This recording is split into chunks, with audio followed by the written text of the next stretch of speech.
Vamos un poco hacia el sur del continente con nuestro siguiente expositor, que es Javier Rojas. Javier es ingeniero informático con especialización en gestión de la transformación para la transformación digital. Tiene experiencia en gestión e implementación de servicios de soporte TI.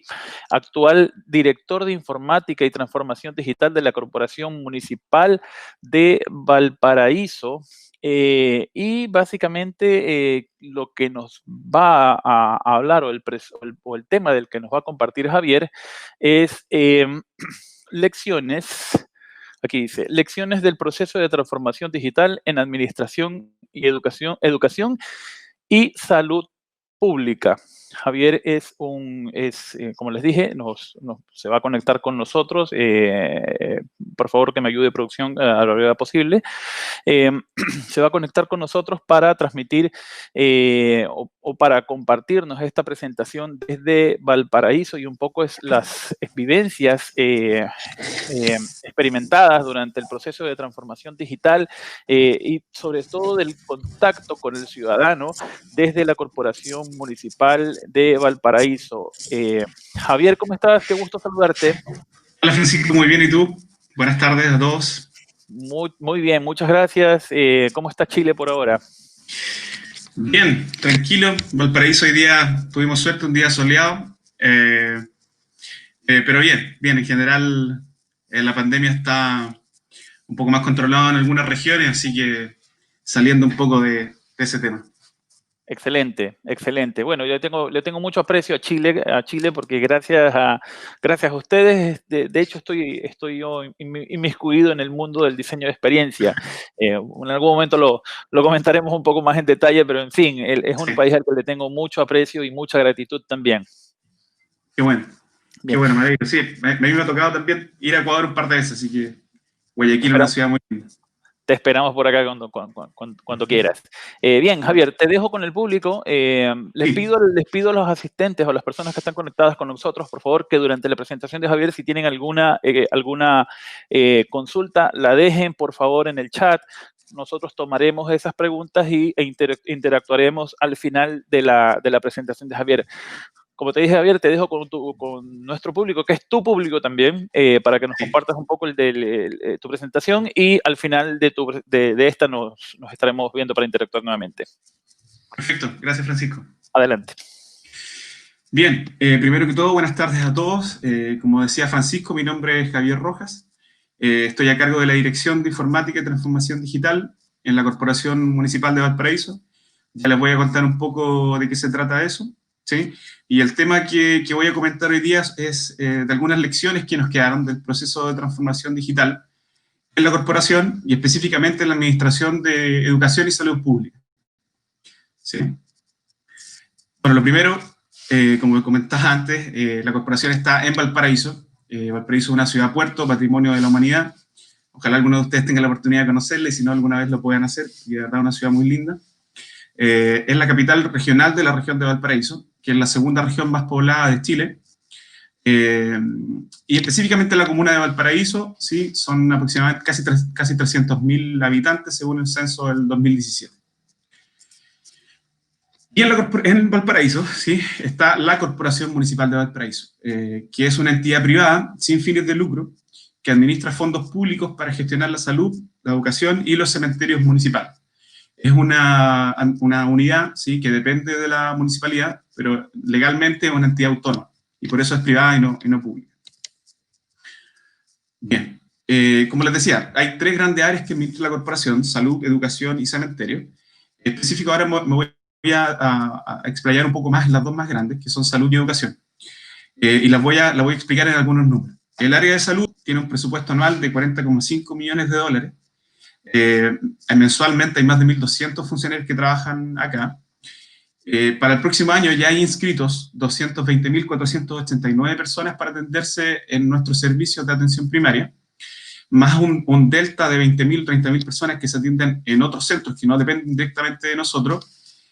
Y como vimos en la PPT anterior, Valparaíso tiene una población cercana a los 300.000. Eso quiere decir que hay un alto porcentaje de la población de Valparaíso que se atiende en la salud pública. Y eso ya nos dice algo de la ciudad. ¿sí?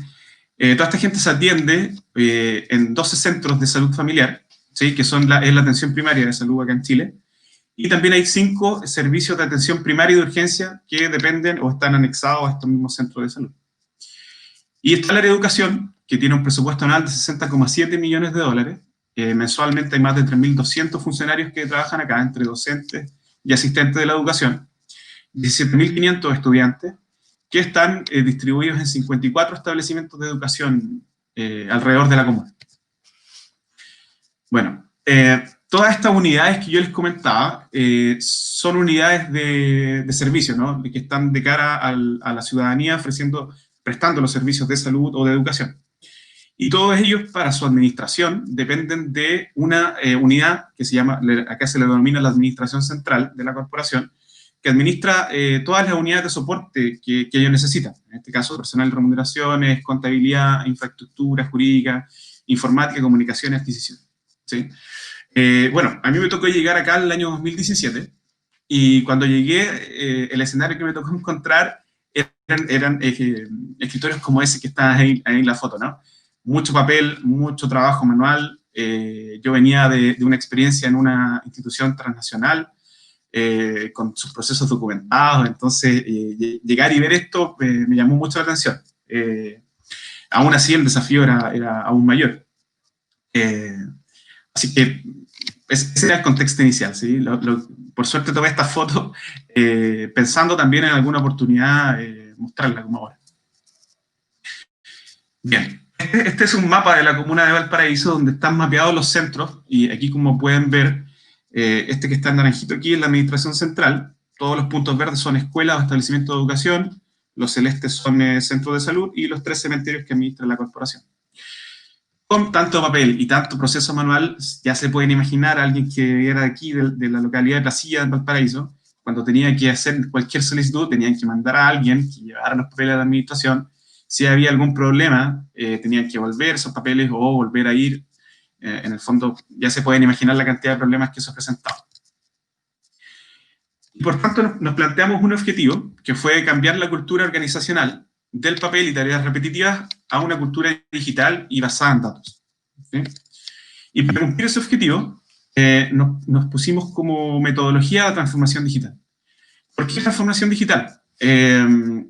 Principalmente, bueno, como comentaba Javier en su presentación anterior, difiere de la digitalización porque nosotros no queríamos simplemente implementar sistemas, ¿sí? Tecnología para mejorar la operación, sino que queríamos también intervenir los procesos, impactar en las personas, primero internamente, pero después también de cara a ciudadanos, y hacer un cambio, digamos, mucho más drástico que simplemente implementar nuevos sistemas.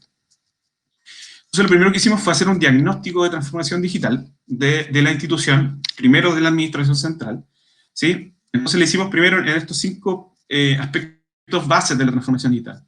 Respecto a personas, había una notoria subdotación, primero. Por ejemplo, en el departamento de personal habían 3 personas, ¿sí? Para una institución de más de 5.000 funcionarios, y con procesos en papel y manual. Entonces, se imaginan la cantidad de trabajo que tenían.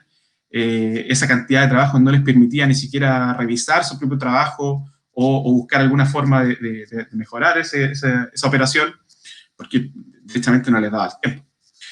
Y más que falta de habilidades tecnológicas, nunca habían tenido mucho la oportunidad de trabajar con sistemas, ¿no? con nuevas metodologías.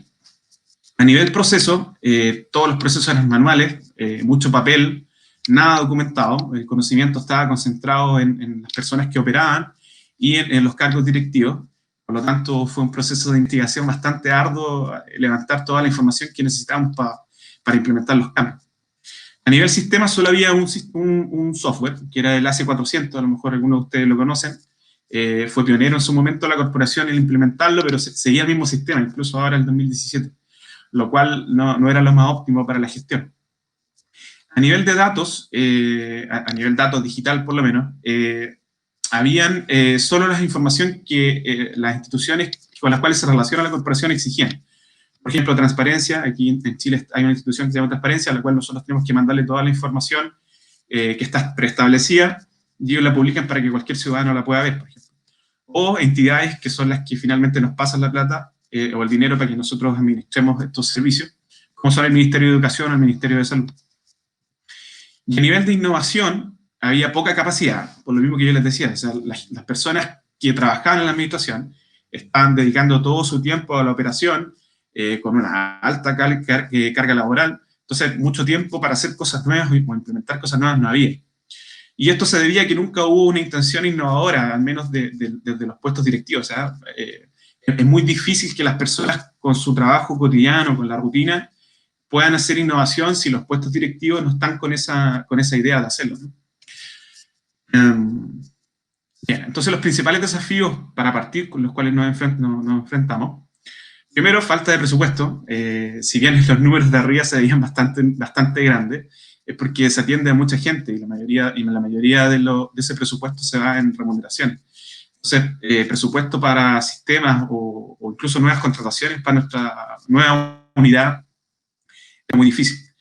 La institución administrativa y tecnológicamente estaba en los años 90, o sea, teníamos que hacer un avance prácticamente de 30 años en términos de tecnología y procesos.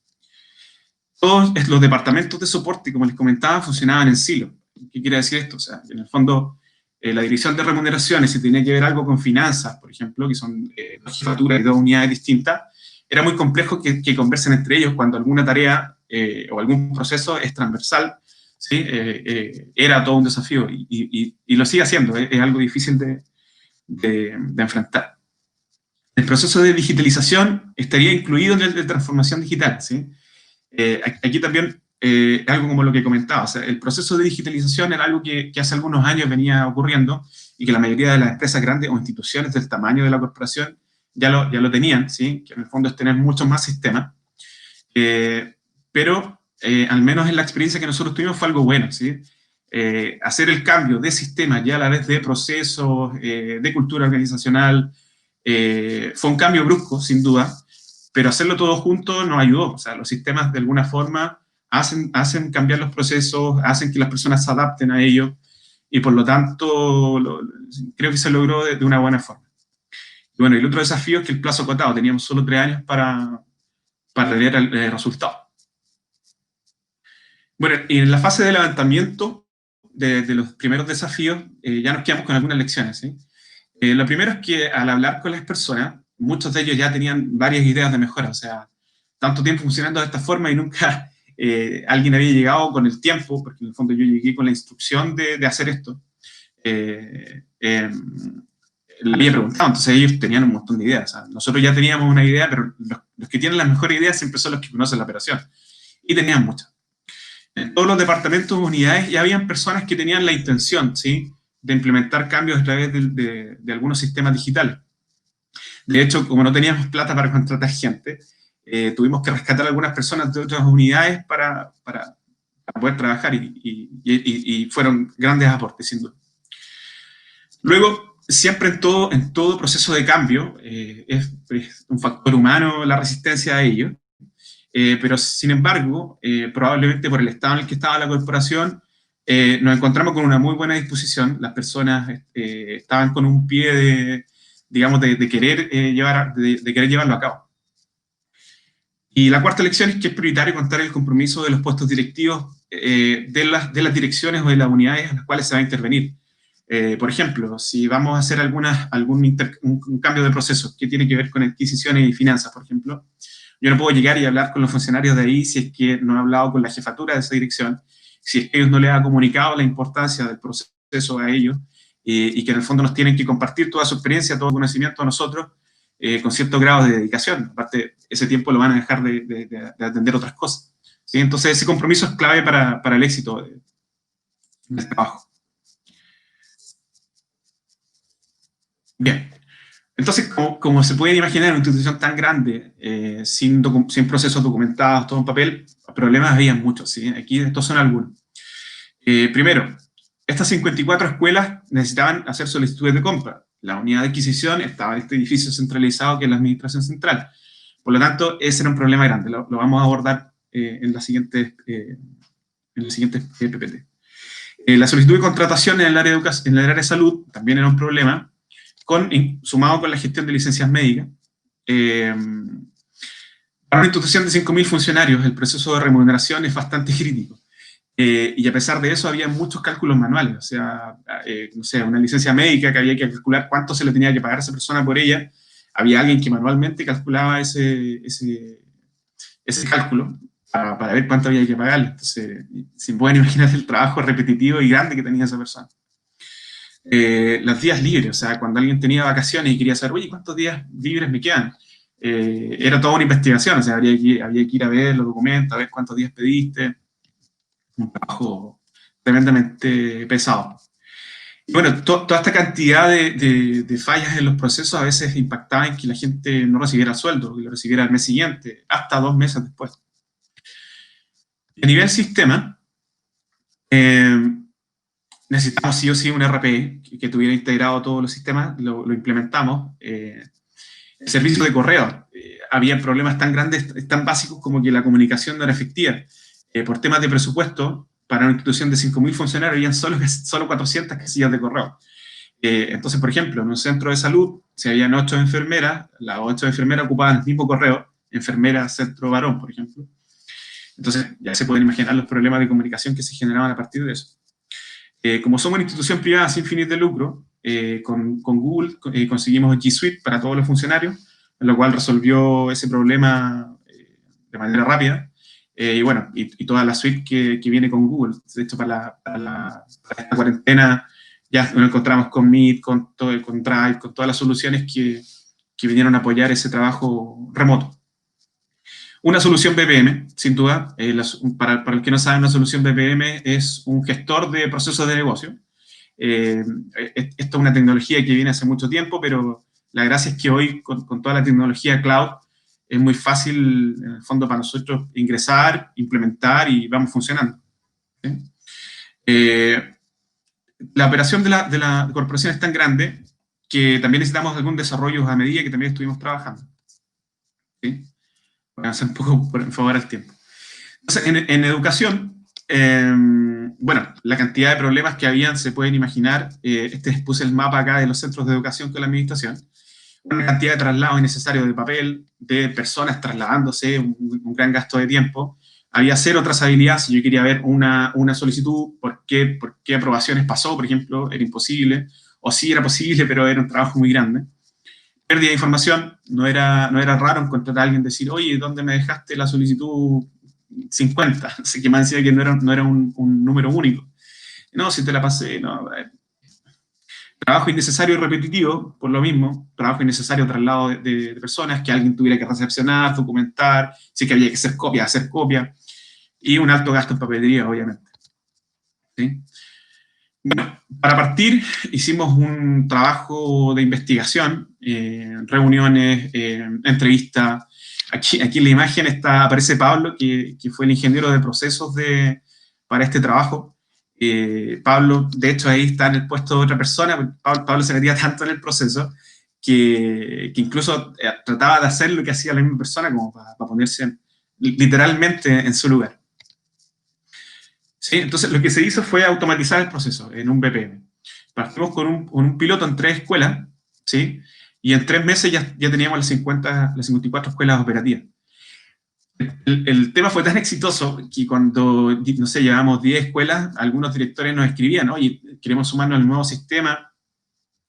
Bueno, también porque el sistema anterior era en papel, entonces tampoco es que fuera tanta maravilla, ¿no? Pero sí se implementó de buena forma. Y bueno, siempre hubo una mejora continua. El flujo hasta el día de hoy sigue teniendo modificaciones, adaptándose a alguna necesidad, y también salen nuevos flujos del mismo.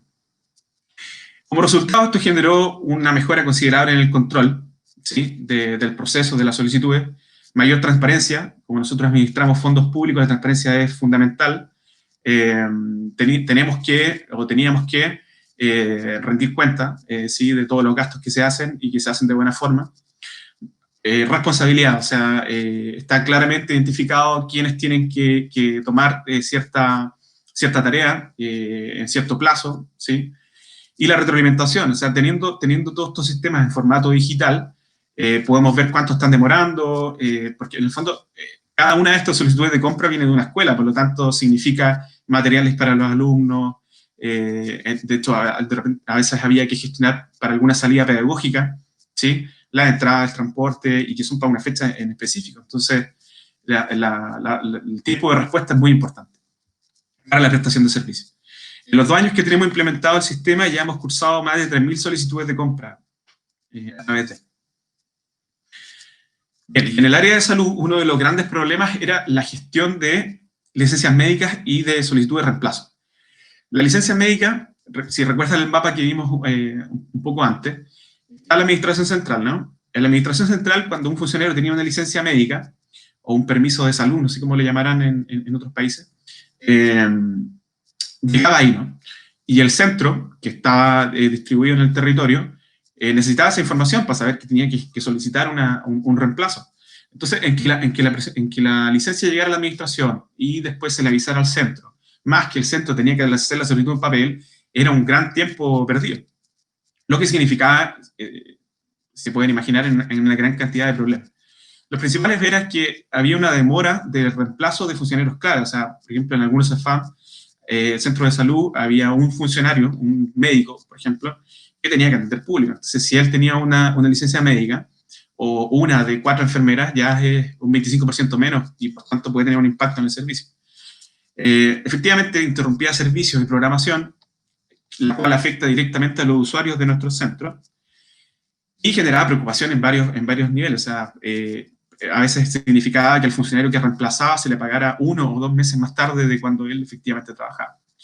Y el principal problema de cara al servicio, a la prestación del servicio, es que toda esta cantidad de problemas generaba una preocupación en las personas que debían tener su principal preocupación o foco en la prestación del servicio. O sea, el director tenía que estar preocupado de la gestión, la persona que se fue por un tema de salud tenía a veces que preocuparse, de avisar, de ver si se había conseguido un reemplazo, la persona que reemplazaba no sabía cuándo le iban a pagar.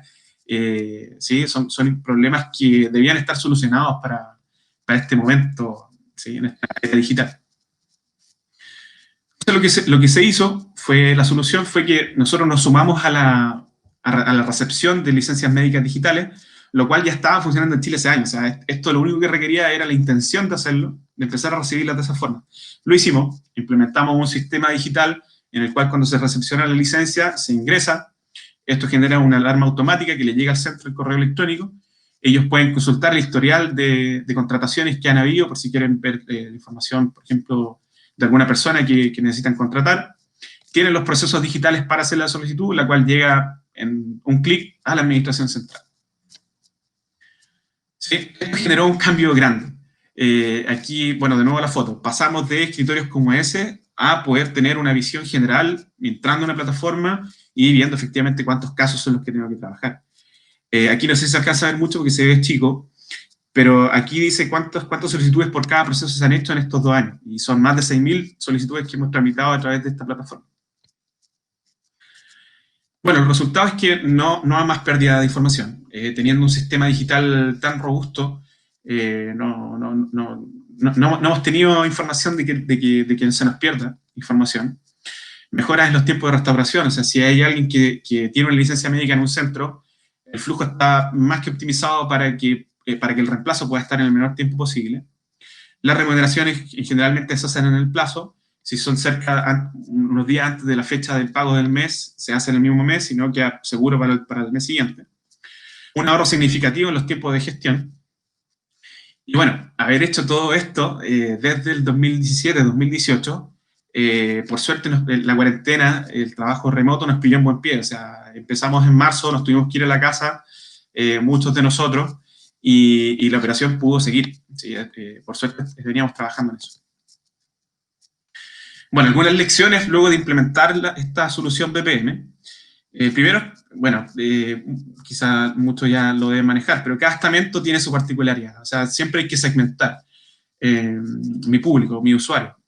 Por lo tanto, el área de educación hay una forma de abordarla, tiene sus particularidades, el área de educación lo mismo. Dentro de todo proceso hay etapas clave. Para los que han trabajado en proceso alguna vez lo saben. O sea, hay etapas que son críticas, pero el enfoque que le quiero dar es respecto a la persona, ¿sí? La persona que está a cargo de la primera etapa, ¿sí? Que es la segunda sería, que es la encargada de recepcionar las solicitudes, es clave, porque debe gustarle el sistema. Por lo tanto, hay que hablar con esa persona anteriormente, mostrarle las ventajas que tiene este nuevo sistema para que se comprometa con la implementación. ¿Y para qué, en el fondo? Porque el sistema anterior siempre es fácil de volver al sistema anterior. Entonces, por ejemplo, si es que esa persona abre la posibilidad de que le lleguen solicitudes por correo, por papel, cuando tenemos un nuevo sistema, las personas me la estaba siguiendo por esto otra vez, así que lo sigo haciendo. Entonces, hay que ser bastante drástico para que esta nueva implementación sea exitosa. La tercera es que siempre hay personas entusiastas con el cambio y hay que identificarlas, es necesario porque nosotros éramos pocos, entonces de alguna forma necesitamos apoyo para llevar estos cambios. Otro de los puntos es que ser repetitivo con la disposición, o sea, para nosotros el soporte siempre fue muy importante y sabíamos también que las personas que operan son las que tienen las mejores ideas de cómo mejorar, entonces nosotros éramos súper majaderos en repetir, por favor díganos si tienen algún problema, si tienen alguna idea. En la etapa de puesta en marcha, el soporte tiene que ser activo. Nosotros, el servicio de soporte se entiende siempre como pasivo, ¿no? Si alguien tiene un problema, me va a buscar. Lo que nosotros siempre intentamos hacer fue disponerlos desde un comienzo. O sea, les decíamos a los usuarios solicitantes, si es que cuando ustedes creen la primera solicitud, contáctenos, nosotros les hacemos el acompañamiento en línea para que no tengan ninguna duda, ¿sí? Y hagan un ejercicio práctico con el acompañamiento necesario y vean que de verdad no es tan complicado usar el sistema. El otro punto es que el equipo era muy chico, ¿sí? El desarrollador, Jorge, antes Guillermo, Pablo, el ingeniero de procesos, y yo. Entonces, como era un equipo tan chico y con 70 centros de costo, más la cantidad de usuarios, todos teníamos que estar disponibles para responder preguntas. Y no podíamos decir, no, eso no lo veo yo, porque el otro ya estaba atendiendo a cuántas cantidad de personas. Entonces, en el fondo, todos tenemos que estar dispuestos a atender en una unidad de soporte, ¿sí? Y por lo mismo, la siguiente lección es que la vocación de servicio es muy importante. Es muy importante porque para alguien que trabaja en soporte, el trabajo puede ser tedioso, o sea, tener la preocupación de tener que resolver un problema, de atender a una persona, ¿sí? De cierta forma, para atenderlo de mejor manera, el problema que tiene la otra persona me tiene que importar en cierto grado. Tengo que saber que esa persona me está preguntando por algo, ¿sí? Y que yo le debo ayudar. ¿En qué estamos ahora? Este sistema que les comenté es uno de varios que hemos implementado. Perdón que sea chica, pero quiero hablar de la idea principalmente. Hemos generado una gran cantidad de datos, ¿sí? Entonces lo que estamos haciendo ahora es implementamos una plataforma que le llamamos plataforma de transformación digital, como para dar aún más la idea de este cambio cultural, donde los cargos directivos en primera instancia pueden entrar acá y consultar en qué estado está su solicitud, cuántas cosas están pendientes, cuántas contrataciones están a punto de terminar, por si hay una licencia médica y alguien la va a prorrogar para que ellos estén atentos previamente, entre otras cosas. Bien, entonces el diagnóstico actual, habíamos hecho un diagnóstico en el primer momento hace 3 años, entonces el diagnóstico actual todavía existe una subdotación, ¿sí? Pero hay más sistemas digitales que de cierta manera han ahorrado tiempo en el trabajo. Entonces el personal ya ha tenido alto grado de capacitación y uso de plataformas tecnológicas. A nivel proceso, todos los procesos críticos están automatizados, yo les comenté un par, pero son 12, 13 procesos que ya tenemos digitalizados, ¿sí? Y por lo tanto, como ya está digitalizado, también el conocimiento está documentado y además socializado. A nivel sistema implementamos el nuevo RP, un gran desafío, ¿sí? Con un equipo reducido además, en una institución tan grande. Tenemos este sistema BPM, implementamos software de mesa de ayuda, G Suite y algunos desarrollos propios. A nivel datos, el aumento fue considerable en la producción de información, ¿sí? Como les comentaba también, hemos trabajado en una plataforma para que las personas que tienen que tomar decisiones con esos datos puedan acceder de una manera relativamente fácil. Y respecto a la innovación, habilitamos los canales y personas dispuestas a recoger las ideas o sugerencias de otras personas. O sea, esto también soy repetitivo. Las mejores ideas no las tiene alguien desde afuera, las tienen las mismas personas que están participando en el proceso. Y por lo tanto, ellos sepan que hay alguien que está dispuesto a escucharlas y avanzar en ello. Bien, las lecciones generales del proceso de transformación digital. Primero es que el soporte es clave desde el día 1, ¿sí? Cuando uno implementa un sistema, un tema es que falle, pero el otro también es que es como la gente se acostumbra al uso. Y en una institución que está acostumbrada al papel, mucho más. Luego saber decir que no. En un equipo tan chico como el nuestro, y como nosotros empezamos a hacer hartas cosas, desde la jefatura, o sea, mi jefatura, y los usuarios también decían, oye, hagamos esto, ¿sí? Entonces, el saber decir que no responde a eso. O sea, hay que tener bien claras las prioridades, explicar por qué a veces no se puede atender cierta solicitud, y la metodología ágil nos ayudó mucho a organizarnos en este aspecto. O sea, un equipo con pocos recursos, donde las prioridades son cambiantes de alguna forma. La agilidad nos logró, de cierto modo, planificar de forma no tan estructurada el trabajo. Respecto a la tecnología, esto es algo transversal, no solo para nuestra institución, algo que yo estoy convencido, es que si es que algo es parte central de lo que hace tu negocio, en este caso de la corporación, debes tener el control. O sea, o el desarrollo propio, o una solución de BPM que te permita que tú, de alguna manera fácil, puedas hacer los cambios que sean necesarios para mantener la operación. La cuarta es empoderar a los miembros del equipo, ¿sí? Y en un equipo tan chico como el nuestro, es importante que todos los miembros del equipo estén empoderados, que tengan la oportunidad de resolver rápidamente, ¿sí? O de incluso mejorar propuestas del trabajo. Y la importancia del enfoque multidisciplinario. Yo soy informático y muchas veces los informáticos como que piensan que tenemos la idea, o pensamos que tenemos la idea de la solución, cuando en verdad lo que tenemos que hacer es escuchar y plantear una solución a esas sugerencias, ¿sí? Yo lo voy a pasar en favor del tiempo, Francisco, algunas encuestas, o sea, no sé cómo estamos de tiempo, no sé si alcanzo a verlo. Está bien, estamos bien, tenemos un par de minutos más. Bien, gracias. Entonces, bueno, aquí mandamos una encuesta a las dos áreas con dos preguntas. ¿Cómo crees que fue el proceso de implementación? ¿Y qué te parece el soporte que has tenido durante la implementación? En la educación, bueno, la mayoría de las personas nos puso nota 6, ¿sí? Y aquí hay unas consideraciones respecto a los estamentos o las áreas que yo les comentaba diferencia. Aquí nos respondió un porcentaje bajo de personas y nos pusieron nota 6. En cambio, en el área de salud nos pusieron nota 7 y casi todos los que le preguntamos nos respondieron, ¿sí? ¿Por qué destaco esto? Principalmente porque quiero mostrar que efectivamente le pusimos mucho empeño al tema del soporte y que sin duda fue factor muy importante para que esto fuera exitoso. ¿Sí? Bueno, eso otra. Bien, y un dibujo para terminar respecto al soporte, ¿sí?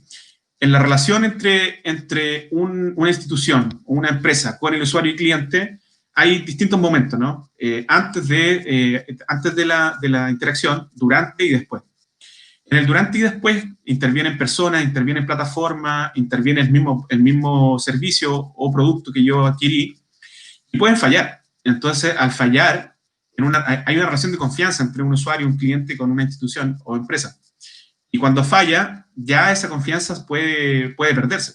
Entonces, el servicio de soporte es una segunda oportunidad para solucionar ese problema o esa falla. Entonces, tenemos la oportunidad de recuperar esa confianza y efectivamente no perderla, ¿sí? Y lo otro importante es el factor humano en el servicio de soporte. Hoy día más y más empresas están tratando de implementar estos chatbots. No sé, muchos de ustedes a lo mejor ya han tenido la oportunidad de intervenir con uno. Casi nunca responden lo que uno espera, ¿sí? De repente ayudan a orientarlo al principio, pero después, cuando uno está, finalmente digo, quiero hablar con alguien, por favor. Y en general la persona tiene un problema, entonces, y un tema de confianza, entonces creo que el factor humano sigue siendo muy importante. Bueno, ¿y qué dicen los usuarios de nosotros? ¿Sí? Hicimos una pregunta, ¿cuál crees que ha sido el mayor impacto de este proceso de transformación digital? Entonces, por ejemplo, Paola Trujillo, directora de un centro, nos decía el avance notorio en la digitalización de procesos. Lo que ella dice aquí es que, básicamente, ordenar la administración impactó directamente en el servicio o en su unidad, o sea, porque ya no tenían que preocuparse de cosas que no debía preocuparse hace ya bastante años. Y el segundo lo puse acá porque me llamó la atención, o sea, lo que él destacó era bastante simple, mire, el poder contar con notificaciones cuando un funcionario tiene una licencia médica. O sea, él identificó que eso era lo mejor. De alguna manera, para nosotros que manejamos la tecnología, sabemos que eso es bastante simple. Pero imaginen el impacto que tuvo en la operación de que él lo destacó como que era lo mejor. Y finalmente, Paola Rojas, que es una solicitante del área de educación, nos comentó que la mayor ventaja que ella veía es que efectivamente todos los usuarios tenían a la vista dónde estaba la solicitud, cuándo llegó ahí y podían hacer un seguimiento efectivo de la misma. ¿sí? Excelente, excelente. Eso. Sí, muchas gracias. Javier, bueno, primero que nada, gracias por tu participación, ha sido excelente. Me hizo mucho clic lo que mencionabas respecto de que el factor humano, la importancia del factor humano. No se puede, sobre todo puntos de contacto de servicio, automatizarlos 100%. Hace un par de semanas me pasó que casualmente necesitaba, hay una cuenta de correo que dejé de utilizar y estaba asociado a mi servicio de cable previo a un partido de fútbol.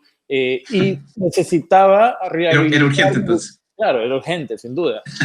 Necesitaba rehabilitar, casualmente de la jornada anterior de eliminatorias, y necesitaba rehabilitar mi usuario, y no lo pude hacer porque la atención estaba totalmente automatizada en el chatbot. No había una persona que entienda mi problema y que lo busque con una vía alternativa, una solución a mi problema. Entenderás obviamente, el nivel de desagrado que no solamente tuve yo. Yo entiendo que pueden pasar estos problemas en las organizaciones, pero los 4 o 5 personas que estaban alrededor mío que querían conectarse al programa, o al partido, además, sin duda. Sí. Claro. Tenemos una pregunta de uno de los asistentes.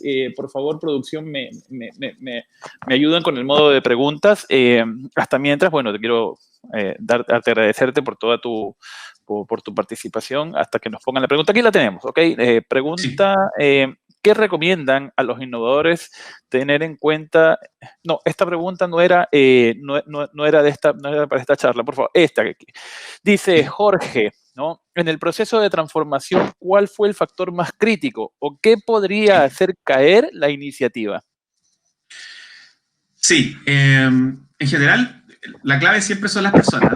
Cuando es un negocio, son mis clientes, y cuando estamos hablando de usuarios internos, es que efectivamente les guste y usen la plataforma, porque siempre está la posibilidad de que no lo hagan y quieran seguir operando de la forma anterior.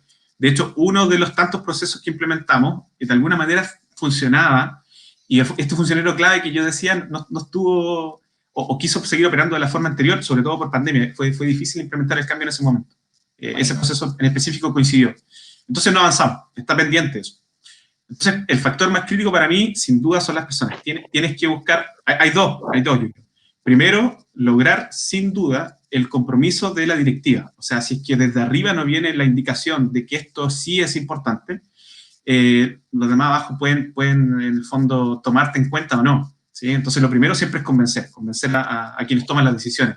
Y luego, de cara a los usuarios, sin duda, es apoyo, soporte, acompañamiento, para que les guste, ¿sí? Y a medida que van usando estas nuevas metodologías, lo comenten, ¿sí? Eso fue clave para nosotros.